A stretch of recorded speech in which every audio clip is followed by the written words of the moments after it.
새 번역으로 준비를 했습니다. 함께 내용을 생각하며 함께 봉독합시다. 종으로 있느니 여러분 두려움과 떨림과 성실한 마음으로 육신의 주인에게 순종하십시오. 그리스도께 하듯이 해야 합니다. 사람을 기쁘게 하는 자들처럼 눈가림으로만 하지 말고 그리스도의 종답게 진심으로 하나님의 뜻을 실천하십시오. 사람에게가 아니라 주님께 하듯이 기쁜 마음으로 섬기십시오. 선한 일을 하는 사람은 종이든지 자유인이든지 각각 그 갚음을 주님께로부터 받게 됨을 여러분은 아십시오. 주인 되니 여러분 종들에게 이와 같이 대하고 위협을 그만두십시오. 그들의 주님이시오 여러분의 주님이신 분께서 하늘에 계신다는 것과 그 주님께서는 사람을 차별하여 대하지 않으신다는 것을 여러분은 아십시오. 아멘. 예수님 당시의 이스라엘이 로마의 식민지였다는 얘기는 많이 들어보셨죠? 식민지 악법이 여러 개가 있었는데 그 중에 하나가 로마 군인은 식민지 사람 아무나 불러다가 짐을 들게 하고 규정된 거리인 약 1마일 정도, 우리 성경으로는 오리라고 되어 있죠. 1마일 정도를 가게 할 수 있었어요. 이 규정 때문에 예수님께서 십자가를 지고 자꾸 쓰러지니까 로마 군인들이 거기 있던 구레네 사람 시몬에게 예수님의 십자가를 억지로 지고 가게 했었던 거죠. 이건 분명히 악법입니다. 그런데 이상한 건 예수님께서 이런 악법을 바꾸려는 개혁 운동을 하지 않으셨다는 거예요. 오히려 이렇게 말씀하십니다. 누가 너더러 억지로 오리를 가자고 하거든 십리를 같이 가주어라. 학생 때 이 말씀을 읽고 도무지 이해할 수가 없었어요. 실망했어요, 예수님. 오늘 아까 우리가 읽은 에베소서 6장 말씀도 그 같은 분위기, 같은 맥락이에요. 바울은 종들에게 그 당시 교회에는 종도 있고 주인도 있고 사회적으로 좀 귀족도 있고 노예 출신도 있고 이렇게 섞여 있었어요. 그러니까 교회 다니던 그 종들에게 바울에게 이렇게 얘기하는 거예요. 그리스도께 하듯 성실한 마음으로 주인에게 순종하십시오. 노예 해방 운동은 못할 망정 이게 할 말입니까? 바울은 왜 이런 말을 했을까요? 어려움 당하는 사람들과 사회적인 약자들을 살피고 돌보는 것은 하나님께서 성경에서 계속 강조하시는 부분이에요. 우리가 하나님의 자녀로서 우리도 그래야 합니다. 사회적인 제도적인 그늘에 있는 사람들 특히나 우리가 신경 써야 되죠. 그런데 하나님도 아시는 거죠. 인간의 죄와 이기심이라는 근본 문제가 해결되지 않는 한 어떤 사회 구조 속에서도 착취당하는 사람은 생기게 된다는 것. 아무리 체제를 이렇게 저렇게 새롭게 개혁한다고 할지라도 불이익당하는 사람들은 생기게 된다는 것. 그래서 하나님은 사회 개혁이 아닌 제도 계획이 아닌 근본적인 죄 문제를 해결하시기로 작정하셨던 거죠. 그래서 십자가를 계획하셨고 그래서 예수님을 보내신 거죠. 영어로 변화를 말할 때 change라는 아주 가장 보편적인 단어가 있지만 transform이라는 단어가 또 있죠. 저는 개인적으로 transform이라는 단어를 참 좋아합니다. 겉모습만이 아니라 내면까지 근본적으로 바꾼다는 그 뉘앙스가 참 좋습니다. 제 생각에는 이 단어가 하나님께서 만드시려는 변화를 가장 잘 표현하지 않나 싶습니다. 우리가 아는 것처럼 예수님께서 오셔서 하나님 나라를 설명해 주셨죠. 여러 비유들을 통하여서, 그리고 그 하나님께 나라로 들어가는 길이 친히 되어주시려고 십자가를 지셨죠. 그리고 그 하나님 나라의 능력이 우리에게 임하여서 우리의 삶 속에 실제가 되었을 때 일어나는 변화를 예수님께서 온몸으로 찬란하게 증명해 입증해 보이신 것이 예수님의 부활이라고 했습니다. 그러니까 예수님의 부활은 2000년 전에 예수라는 분이 죽었다 살아난 그것보다 훨씬 더 광대하고 중요한 의미를 갖고 있는데, 하나님의 나라, 복음의 생명력을 그렇게 보여주신 거죠. 자, 그러면 우리가 예수님을 믿음으로 하나님의 자녀가 되면, 그래서 우리가 성령 하나님과 함께 살아가는 새로운 방식의 삶을 우리가 배워가고 살아가고 익숙해지고, 그래서 성령 하나님의 능력이, 지혜가, 바꾸시는 힘이 우리의 삶 속에서 액티베이트 되면 무슨 일이 벌어질까요? 그러면 사회 제도를 체인지하는, 바꾸는 정도의 변화가 아니라 하나님의 자녀들의 존재와 삶이 트랜스폼 되는 근본적인 변화가 생기게 되는데, 그걸 염두에 두시고 하시는 말씀이 마태복음 5장 41절, 누가 너더러 억지로 오리를 가자고 하거든 십리를 같이 가 주어라. 그런 맥락에서 이 말씀을 하신 거예요. 이 말씀을 잘 이해하기 위해서 먼저 알아야 될 게 있는데, 마태복음 5장, 6장, 7장은 우리가 소위 산상수훈이라고 하는 예수님의 설교입니다. 그 산상수훈은 하나님의 자녀들에게 주시는 메시지예요. 일반적인 아무나에게 열린 메시지가 아니라 하나님의 자녀에게 집중된 말씀입니다. 그래서 5장에선 조금 아까 그 말씀을 하시고 6장에서 주기도문을 가르쳐 주시죠. 주기도문 처음이 어떻게 돼요? 하늘에 계신 우리 아버지여, 이렇게 기도합니다. 네, 감사합니다. 그러니까 하늘에 계신 주제시여, 이게 아니에요. 하늘에 계신 우리 아버지라고 기도하라고 예수님이 말씀하시는 거예요. 그리고 이어서 염려하지 말라고 쭉 말씀하시면서 뭐라고 하세요? 너희 하늘 아버지께서 이 모든 것이 너희에게 있어야 할 줄을 아시느니라. 너희 하늘 아버지께서. 그러니까 산상수훈은 하늘 아버지의 아들들, 딸들, 자녀들에게 주시는 말씀이에요. 그러니까 누가 억지로 오리를 가자고 하거든 십리를 같이 가주어라 하신 말씀은 일반인들에게 하는 윤리적인 교훈이 아닙니다. 하나님의 자녀들에게 주시는. 그러니까 이 말씀 속엔 이런 메시지가 담겨 있는 거죠. 너는 하나님의 자녀지. 너는 하나님의 사랑 안에서 살고 있지. 그러니까 누가 너더러 짐을 주면서 오리를 가자고 하면 식민지 악법 때문에 할 수 없어서 오리를 가지 말고, 너를 힘들게 하는 그 사람을 오히려 하나님의 사랑으로 대하면서 가는 동안 그의 친구가 되어줘라. 그렇게 오리를 가고 나서 자발적으로 오리를 더 가져라. 무슨 뜻입니까?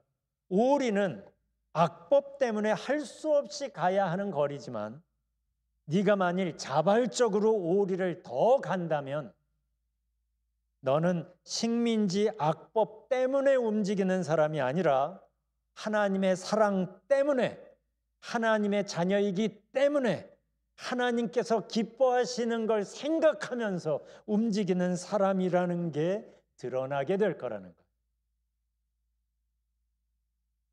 이런 행동은 하나님께 속한 사람, 하나님께서 나를 보신다는 걸 아는 사람만 할 수 있는 것이기 때문에 그렇습니다. 바로 이런 삶의 모습을 바울이 에베소서에서 얘기하고 있는 거예요. 아까 읽은 에베소서 앞부분에서는 복음을 말합니다. 그리고 우리가 어떤 은혜를 받고 있으며 어떤 사랑을 받고 있는지를 쭉 얘기합니다. 그리고 나서 에베소서 6장 마지막 장에서 아까 우리가 읽은 그 말씀을 하신 거예요. 에베소서 6장 6절을 제가 쉬운 성경으로 다시 읽겠습니다. 주인이 볼 때만 잘하는 척하지 말고 마음을 다하여 하나님의 뜻을 행하십시오. 주인한테 잘하는 게 초점이 아니라 하나님의 뜻을 행하라는 거예요. 하나님의 뜻이 뭐예요? 사랑하는 거잖아요. 서로 섬기는 거잖아요. 그러니까 하나님이 기뻐하시는 걸 하라는 거예요. 7절 사람에게 하듯이 하지 말고 그리스도를 섬기듯이 기쁜 마음으로 주인을 위해 일하십시오. 8절 여러분이 종의 신분이든지 자유인이든지 주님께서는 선을 행한 것에 대해 보답해 주신다는 사실을 잊지 말기 바랍니다. 그러니까 사회 제도 아래서 내가 종이기 때문에 저 사람에게 이런 일들을 섬김을 하는 게 아니라 하나님의 사랑과 은혜를 받는 하나님의 자녀이기 때문에 어떤 상황에서든지 하나님 앞에서 살아가는 하나님의 자녀이기 때문에 하나님께서 뭘 기뻐하실까를 생각하고 그것에 따라 살라는 겁니다. 하나님 앞에서. 이 하나님 앞에서 사는 것은 주인들도 마찬가지인 거죠. 그러니까 9절에서 주인들도 똑같이 종들에게 잘 해주고 윽박지르지 마십시오. 여러분의 주인이기도 하지만 동일하게 그들의 주인도 되시는 분이 하늘에 계십니다. 우리 주님은 모든 사람을 차별하지 않으시고 똑같이 대해주는 분이십니다. 이걸 보면 당시 성도들의 살아가는 모습을 우리가 짐작할 수 있습니다.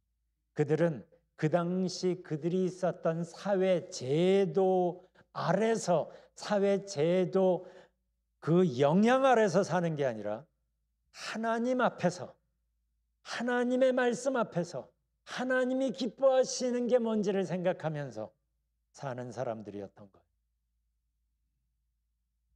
이런 당시의 교회 분위기를 단적으로 보여주는 게 빌립보서라는 짤막한 한 장짜리 편지입니다. 배경이 이렇습니다. 빌레몬이라는 성도의 집에 한 종이 있었는데 이 종이 주인의 돈을 훔쳐서 달아났죠. 그 사람 이름이 오네시모인 거예요.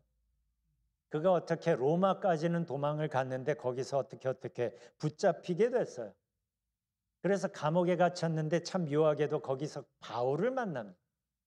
그래서 바울에게서 예수님을 소개받고 예수님을 믿게 되었어요.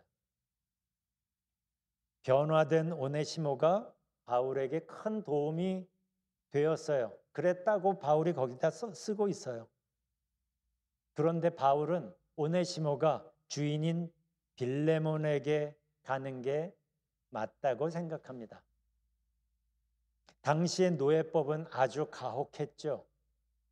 노예가 꿈틀대지도 못할 만큼 막 짓눌렀죠. 그래서 굉장히 가혹했어요. 작은 죄로도 죽임을 당할 수 있었던 시대입니다. 그런데 오네시모는 주인의 돈까지 훔쳐서 도망친 종인 거예요. 그 상황이 아주 위중합니다. 그래서 바울이 직접 편지를 써서 오네시모의 손에 들려서 보내는데 그 편지가 빌레몬서인 거예요.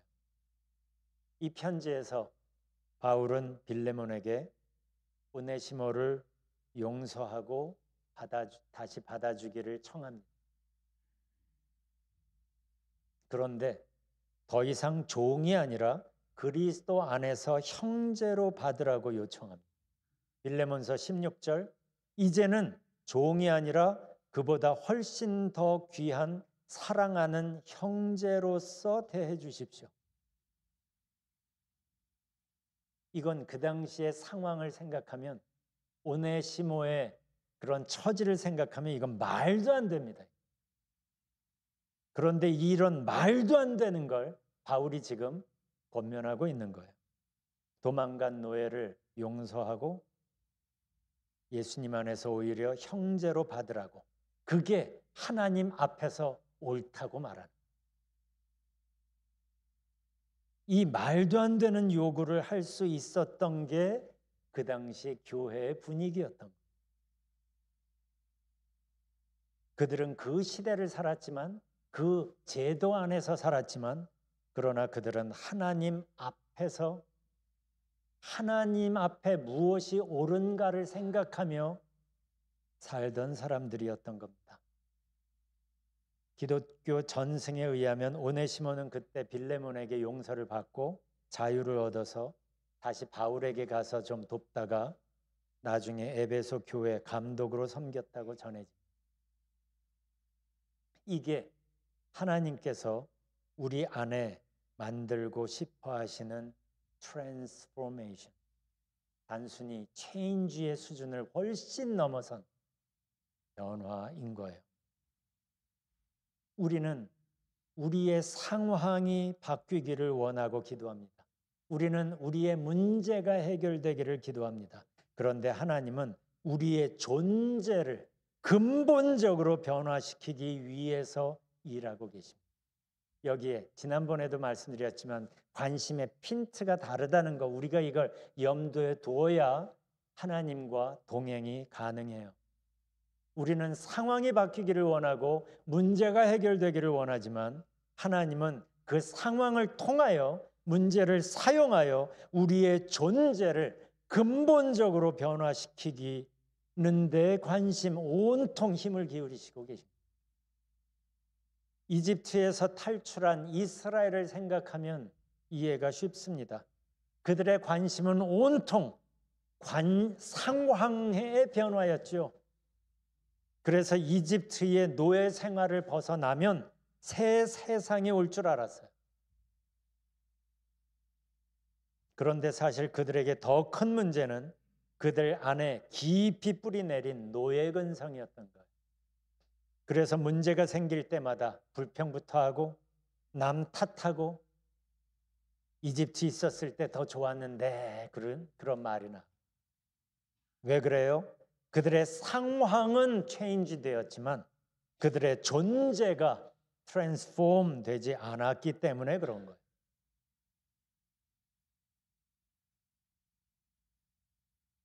이게 하나님께서 그들을 광야로 이끄신 이유죠.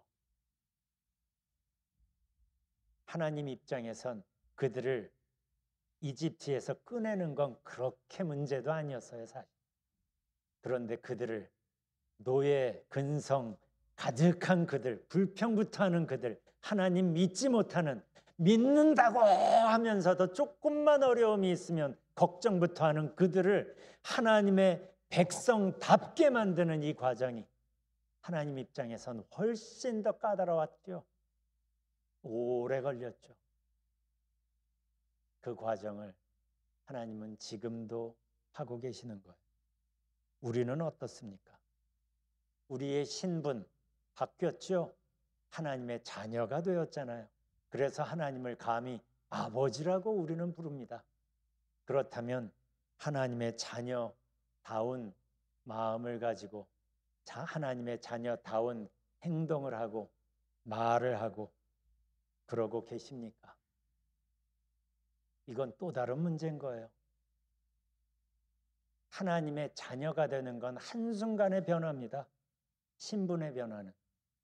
그런데 하나님의 자녀답게 변하는 건 시간이 걸리는 거죠. 이걸 그래서 성화의 과정이라고 하는 거예요. 예수님을 닮아가는.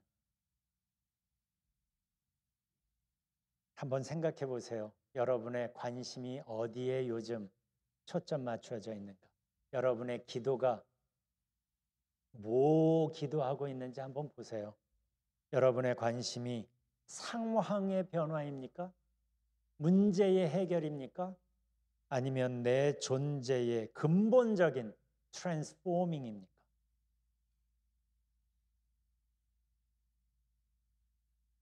하나님과 관심의 핀트를 맞춰야 이게 쉬워지는 거예요, 신앙. 하나님은 우리를 바꾸시기를 원하는데 우리는 하나님의 능력을 이용하여 내가 원하는 걸 얻고 이 상황을 바꾸고 문제를 해결하기를 원한다면 그 관계는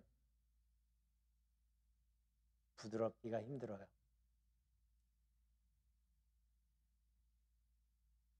전에 찬송가 438장을 소개했었죠.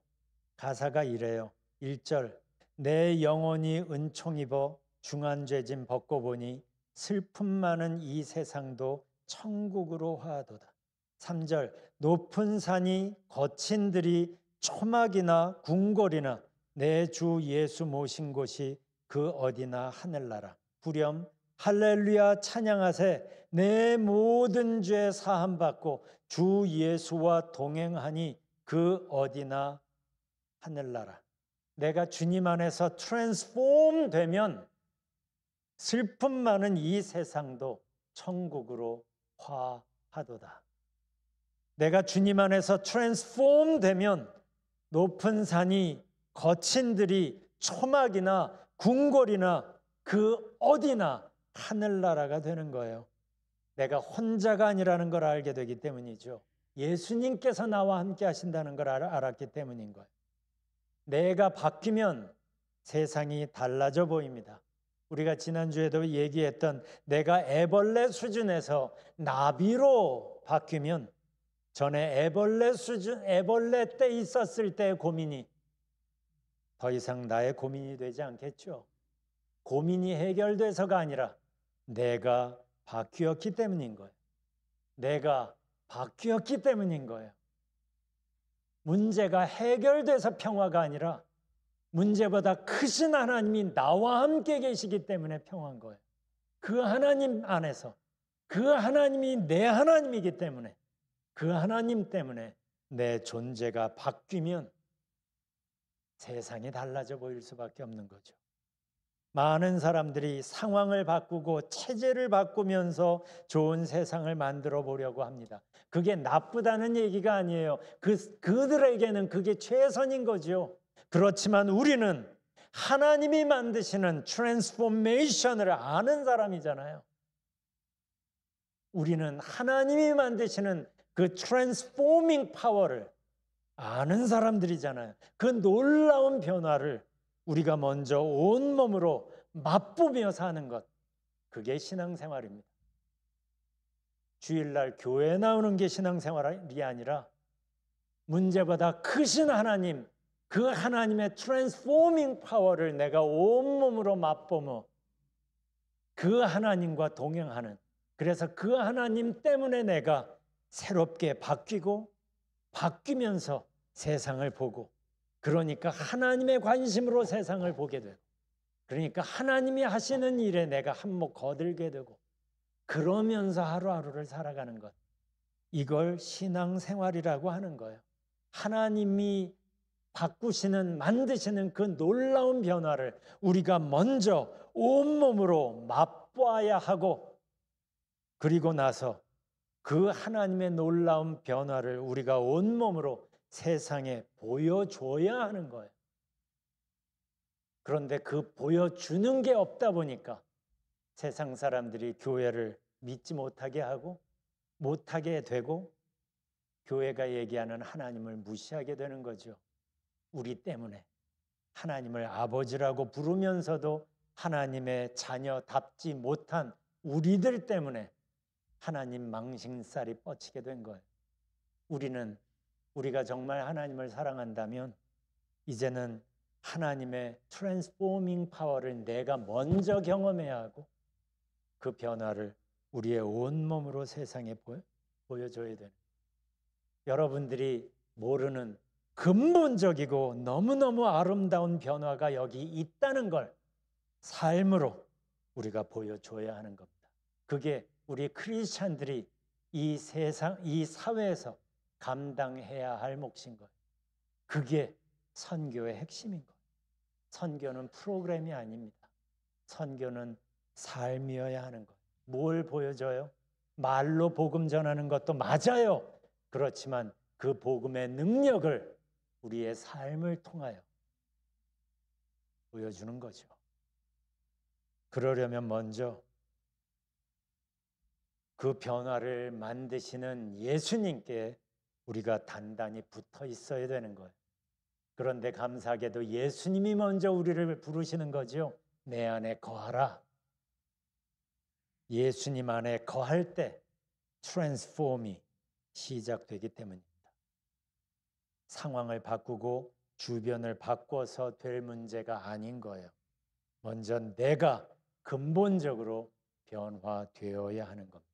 그 희망을 아까 그 찬송이 말하는 거예요. 주 예수와 동행하니 그 어디나 하늘나라. 주 예수와 동행하면 그 어디나 하늘나라. 제가 참 좋아하는 이야기가 있어요. 전에 언제 제가 말씀드린 적이 있는데 이태리 한 골목에서 어떤 사람이 중고 물건을 쫙 펴놓고 물건을 팔고 있었어요. 근데 그 물건들이 대부분 낡은 것들이어서 사람들이 그냥 힐끗 보고 지나갑니다. 그런데 어떤 신사가 멈춰서더니 거기에 있던 낡은 바이올린 하나를 집어듭니다. 그리고 줄을 맞춥니다. 그리고 연주를 시작합니다. 낡고 흉한 바이올린에서 환상적인 소리가 납니다. 길 가던 사람들이 하나둘 멈춰서서 그 연주를 감상하기 시작합니다. 유명한 바이올리니스트인 니콜로 파가니니의 일화입니다. 이게 진짜인지 모르겠어요. 그런데 이 이야기에 중요한 건 이거죠. 낡고 보잘것없는 바이올린일지라도 거장의 손길이 닿으니까 아름다운 소리를 내기 시작했다. 보기에는 낡은 것 같고 흉물스럽기까지 한 바이올린일지라도 거장의 손이 닿으니까 상상도 못한 아름다운 소리를 내기 시작했다. 이게 성경이 우리에게 알려주려는 메시지의 핵심입니다. 지금 내 모습, 지금 내 상황, 내 형편 어떤가 그건 그리 중요하지 않습니다. 애당초 하나님의 뜻은 우리가 100% 죄인이었을 때부터 한 가닥 희망조차 보이지 않았을 때부터 하나님은 우리를 향하여 사랑을 시작하셨으니까 내 형편이 지금 어떤지, 내가 뭘 잘할 수 있는지, 내 모습이 지금 어떤지는 중요하지 않습니다. 거장의 손길이 우리에게 다가오셨다는 사실이에요. 그 손길이 우리의 인생을 두드리고 계신다는 사실이 중요한 겁니다. 왜 우리에게 오셨어요? 우리를 트랜스폼 시키고 싶으셔서 우리를 변화시키기 위한 모든 작업은 끝냈습니다.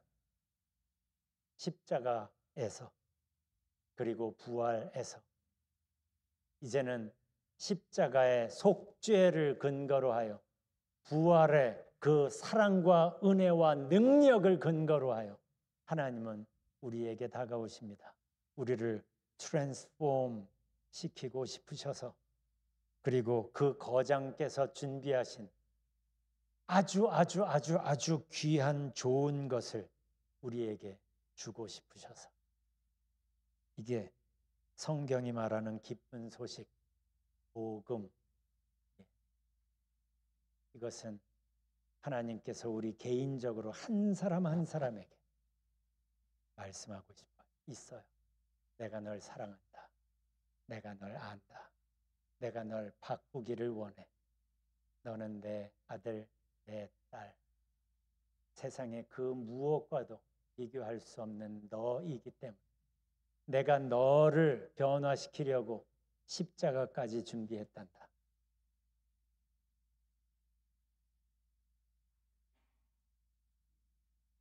우리는 이 하나님의 사랑 앞에 있습니다. 그리고 예수님은 여전히 우리에게 말씀하십니다. 내 안에 거하라. 어떻게 반응하시겠어요? 이 시간 잠깐 하나님 앞에 머무는 시간을 갖겠습니다. 나에게 다가오시는 하나님 앞에 마음을 열어보세요. 그리고 하나님 알고 싶어요. 하나님 오래 기다리셨네요. 지금이라도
하나님 감사합니다.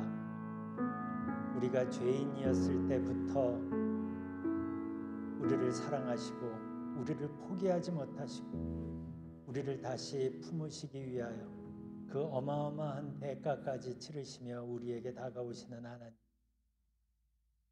우리가 주님 앞에 우리의 마음을 열고 우리의 삶을 엽니다.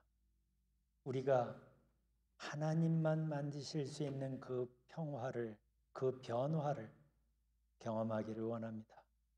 문제보다 크신 하나님 안에 있으면서 누릴 수 있는 평화를 우리가 누리기를 원합니다. 그래서 온몸으로 하나님의 변화의 능력과 사랑과 은혜와 평화를 온몸으로 이 세상 한가운데서 드러내 보이기를 원합니다. 하나님, 우리를 사용하여 주세요.